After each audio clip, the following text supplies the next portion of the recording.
A lifelong industry veteran, Alfred J. Audi began his career in his father's E.J. Audi New York City showroom. By 1968, he was company president.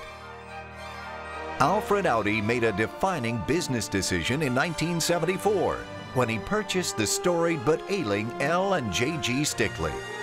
With his wife Amini, he transformed Stickley from a near-bankrupt manufacturer with only 22 employees into a dynamic international business, eventually growing it to include 3 factories, 15 showrooms, and more than 1,600 associates.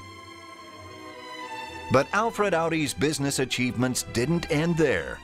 In addition to the turnaround story at Stickley with the 1989 reintroduction of the Mission Oak collection, he expanded his portfolio by acquiring John Whitcomb in 2002, Cibola Leather in 2004, and Madison Square Furniture in 2005.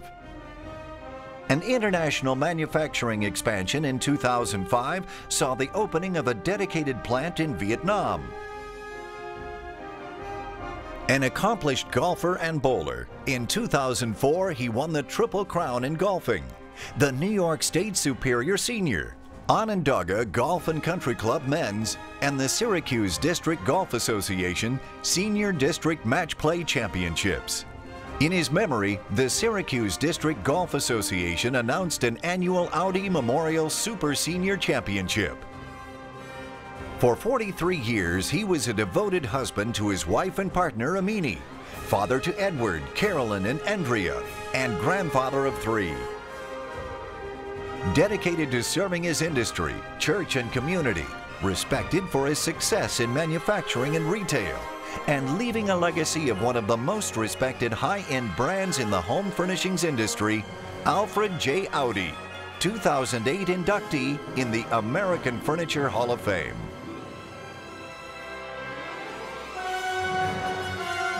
His word was enough, a simple but profound way to describe Wogey Badcock's life.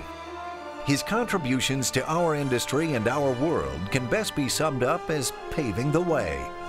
Throughout his life, he lived up to his core values, honorably operating his family's company under the slogan, "Badcock will treat you right."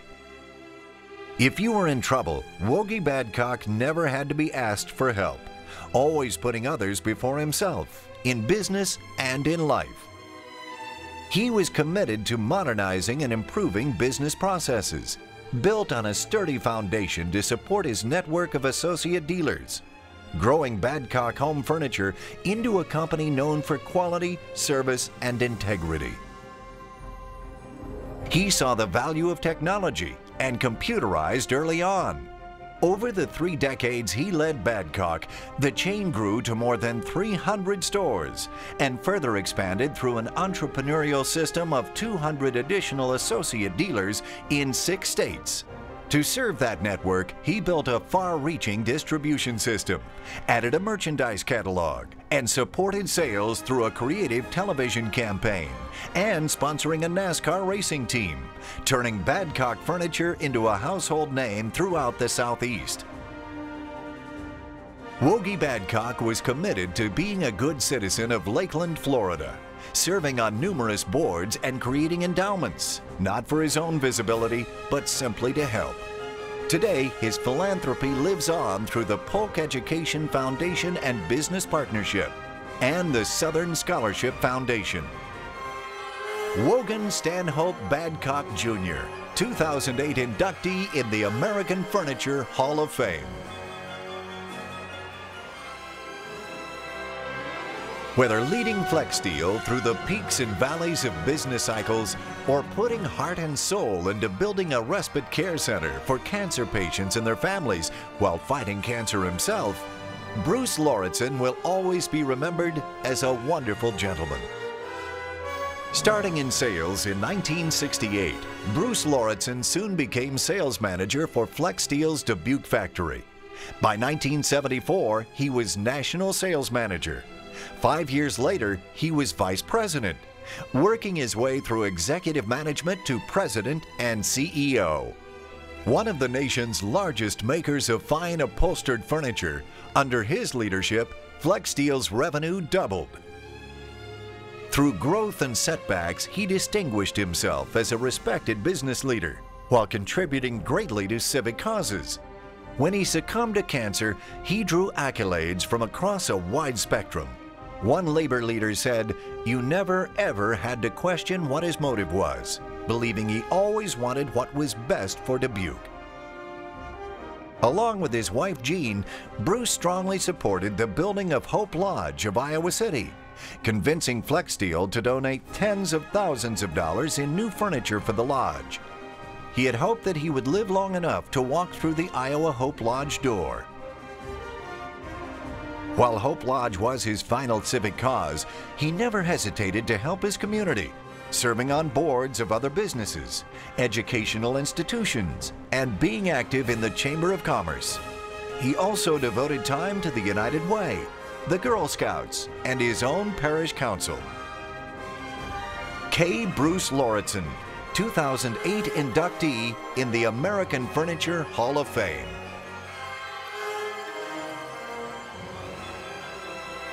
This talented son of a cabinet maker began to define his place in furniture making at age 19 when he opened a workshop in Taranto, Italy with 3 collaborators. There, he made sofas and armchairs for the local market. In a short time, he gained commercial experience, learning the ins and outs of distribution. By 1972, he founded Natuzzi Salati, but suffered a setback when a fire destroyed his Matera factory. A year later, the company relocated to its modern-day headquarters in San Telmo in Colle. With design as a backbone and reinvestment a core value, Natuzzi has grown into an international powerhouse. Always an innovator, Pasquale Natuzzi spotted an opportunity to radically change direction in the 1980s. He democratized the leather sofa, once an item only for the elite, selling the first of these at Macy's for $999.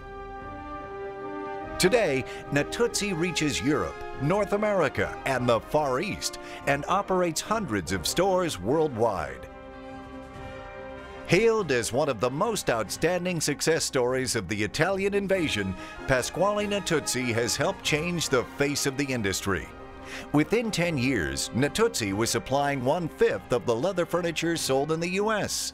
Pasquale Natuzzi is widely credited with literally breathing new life into the upholstered business as a whole.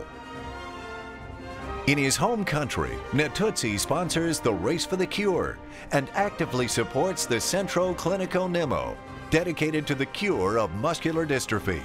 And for the city which his business calls home, Pasquale Natuzzi is involved with the Project for San Telmo, a city plan to build the city of the future. Pasquale Natuzzi, 2008 inductee in the American Furniture Hall of Fame. From the members of the American Furniture Hall of Fame Foundation, congratulations to the 2008 inductees into the American Furniture Hall of Fame.